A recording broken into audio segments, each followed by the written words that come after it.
एक बार की बात है, शिवजी के दर्शनों के लिए दुर्वासा ऋषि अपने शिष्यों के साथ कैलाश जा रहे थे।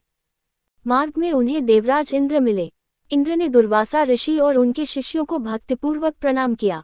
तब दुर्वासा ने इंद्र को आशीर्वाद देकर विष्णु भगवान का पारिजात पुष्प प्रदान किया।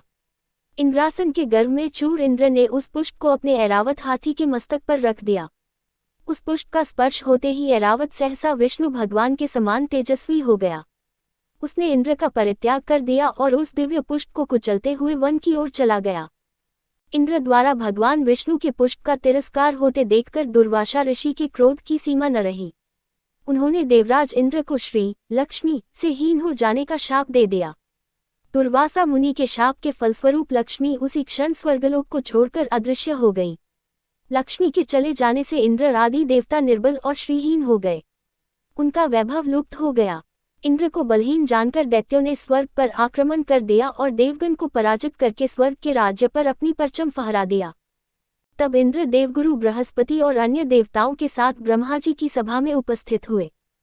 तब ब्रह्मा जी बोले, देवेंद्र, भगवान विष्णु के भोगरूपी पुष्प का अपमान करने के कारण रुष्ट होकर भगवती लक्ष्मी तुम्हारे पास से चली गई हैं। उन्हें पुनः प्रसन्न करने के लिए तुम भगवान नारायण की कृपा दृष्टि प्राप्त करो। उनके आशीर्वाद से तुम्हें खोया वैभव पुनः मिल जाएगा। इस प्रकार ब्रह्मा जी ने इंद्र को आश्वस्त किया और उन्हें लेकर भगवान विष्णु की शरण में पहुंचे। वहां परब्रह्म भगवान विष्णु भगवती लक्ष्मी के साथ विराजमान थे। देवगण भगवान विष्णु की स्तुति करते हुए बोले, भगवान, आपके श्री चरणों में हमारा बारंबार प्रणाम। भगवान, हम सब जिस उद्देश्य से आपकी शरण में आए हैं, कृपा करके आप उसे पूरा कीजिए। दुर्वासा ऋषि के शाप के कारण माता लक्ष्मी हमसे रूठ गई हैं और दैत्यों ने हमें पराजित कर स्वर्ग पर अधिकार कर लिया है। अब हम आपकी शरण में हैं, हमारी रक्षा कीजिए। भगवान विष्णु त्रिकालदर्शी हैं। वे पल भर में ही देवताओं के मन की बात जान गए। तब वे देवगण से बोले, देवगण, मेरी बात ध्यानपूर्वक सुने, क्योंकि केवल यही तुम्हारे कल्याण का उपाय है। दैत्यों पर इस समय काल की विशेष कृपा है, इसलिए जब तक तुम्हारे उत्कर्ष और दैत्यों के पतन का समय नहीं आता, तब तक तुम उनसे संधि कर लो। क्षीरसागर के गर्भ में अनेक दिव्य पदार्थों के साथ साथ अमृत भी छिपा है। उसे पीने वाले के सामने मृत्यु भी पराजित हो जाती है। इसके लिए तुम्हें समुद्र मंथन करना होगा। ये कार्य अत्यंत दुष्कर है, अतः इस कार्य में दैत्यों से सहायता लो। कूटनीति भी यही कहती है कि आवश्यकता पड़ने पर शत्रुओं को भी मित्र बना लेना चाहिए। तत्पश्चात अमृत पीकर अमर हो जाओ, तब दुष्ट दैत्य भी तुम्हारा अहित नहीं कर सकेंगे। देवगण वे जो शर्त रखें, उसे स्वाकीर कर लें। ये बात याद रखें कि शांति से सभी कार्य बन जाते हैं, क्रोध करने से कुछ नहीं होता। भगवान विष्णु के परामर्श के अनुसार इंद्रादि देवगण दैत्यराज बलि के पास संधि का प्रस्ताव लेकर गए और उन्हें अमृत के बारे में बताकर समुद्र मंथन के लिए तैयार कर लिया। समुद्र मंथन के लिए समुद्र में मंदराचल को स्थापित कर वासुकी नाग को रस्सी बनाया गया।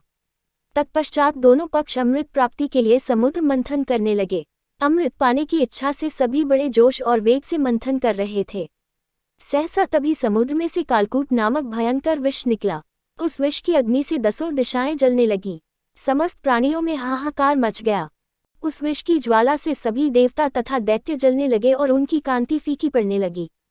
इस पर सभी ने मिलकर भगवान शंकर की प्रार्थना की। उनकी प्रार्थना पर महादेव जी उस विष को हथेली पर रखकर उसे पी गए, किंतु उसे कंठ से नीचे नहीं उतरने दिया। उस कालकूट विष के प्रभाव से शिव जी का कंठ नीला पड़ गया। इसीलिए महादेव जी को नीलकंठ कहते हैं। उनकी हथेली से थोड़ा सा विष पृथ्वी पर टपक गया था, जिसे सांप, बिच्छू आदि विषैले जंतुओं ने ग्रहण कर लिया।